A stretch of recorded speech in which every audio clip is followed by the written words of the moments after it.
ലോകമഹാത്ഭുതങ്ങളിൽ ഒന്നായ താജ്മഹൽ ഉത്തർപ്രദേശിലെ ആഗ്രയിൽ യമുന നദിക്കരയിൽ സ്ഥിതി ചെയ്യുന്നു.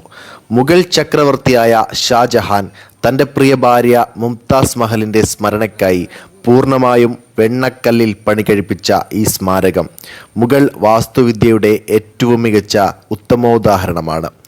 1983 ഇത് യുനെസ്കോയുടെ ലോക പൈതൃക പട്ടികയിൽ ഇടം നേടി. പേർഷ്യൻ, ഒട്ടോമൻ, ഇന്ത്യൻ, ഇസ്ലാമിക് എന്നീ വാസ്തുവിദ്യ മാതൃകകൾ കൂടിച്ചേർന്നുണ്ടായ മുഗൾ വാസ്തുവിദ്യയുടെ ഉത്തമോദാഹരണമാണ് താജ്മഹൽ. പൂർണ്ണമായും വെണ്ണക്കല്ലിൽ നിർമ്മിച്ച ഈ സ്മാരകം പൂർത്തിയാക്കാൻ 22 വർഷമെടുത്തു എന്നാണ് കണക്ക്. 1983 ലോകത്തിലെ പൈതൃക സ്ഥലങ്ങളുടെ യുനെസ്കോയുടെ പട്ടികയിൽ താജ്മഹലിനെ ഉൾപ്പെടുത്തി. വെണ്ണക്കല്ലിൽ പണിത സൗധമാണ് ഏറ്റവും പ്രധാനമെങ്കിലും ഇതിനോടനുബന്ധിച്ച് മറ്റു കെട്ടിടങ്ങളും ചേർന്ന ഒരു സമുച്ചയമാണ് താജ്മഹൽ.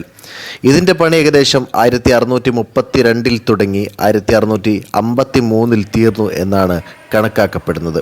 10,000 തൊഴിലാളികൾ ചേർന്നാണ് ഇതിൻ്റെ നിർമ്മാണം പൂർത്തിയാക്കിയത്. ഉസ്താദ് അഹമ്മദ് ലാഹോറിയാണ് ഇതിൻ്റെ പ്രധാന ശില്പി.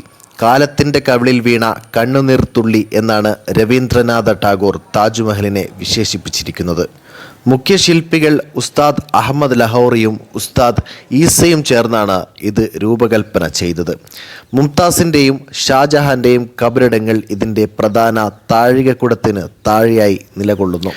മനോഹരമായ ജലധാരകളും പൂന്തോട്ടങ്ങളും താജ്മഹൽ സമുച്ചയത്തിൻ്റെ മാറ്റുകൂട്ടുന്നു. മുഗൾ ചക്രവർത്തിയായിരുന്ന ഷാജഹാൻ്റെ 3ാം ഭാര്യയായിരുന്ന മുംതാസ് മഹൽ 1631 തൻ്റെ 14ാമത്തെ കുട്ടിയായ ഗൗഹാര ബേഗത്തിന് ജന്മം നൽകുന്നതിനിടയിൽ വിവാഹത്തിൻ്റെ 18ാം വർഷത്തിൽ മരിച്ചു. അക്കാലം ഷാജഹാൻ ചക്രവർത്തിക്ക് വളരെയധികം സമ്പത്തും അഭിവൃദ്ധിയുമുള്ള കാലമായിരുന്നു. പക്ഷേ ഭാര്യയുടെ മരണം മൂലം അദ്ദേഹം വളരെ ദുഃഖത്തിലാവുകയായിരുന്നു. മുംതാസ് മഹലുമായുള്ള ഷാജഹാൻ്റെ അഗാധ പ്രേമമാണ് താജ്മഹൽ പണിയുവാനുള്ള പ്രേരണയെന്ന് കാലാനുസൃത വിവരങ്ങൾ കാണിക്കുന്നു.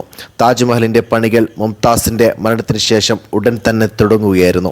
1648 ഒരു അടിസ്ഥാന ശവകുടീരം പണിതു തീർത്തു. പിന്നീട് ഇതിന് ചുറ്റുമുള്ള ഉദ്യാനങ്ങളും അനുബന്ധ കെട്ടിടങ്ങളും പിന്നീടുള്ള 5 വർഷങ്ങൾ കൊണ്ട് പണിതു തീർത്തു.